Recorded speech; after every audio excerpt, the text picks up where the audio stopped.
లోకం ఒక మాయని తెలుసుకున్నాను, ఏది నా సొంతం కాదనుకున్నాను.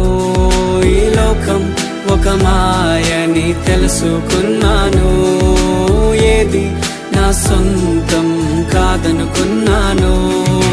తప్పిపోయిన కుమారుని నేనైతే, నా కొరకై నిరీక్షించే తండ్రి నా యేసు. తప్పిపోయిన కుమారుని నేనైతే, నా కొరకై నిరీక్షించే తండ్రి నా యేసు.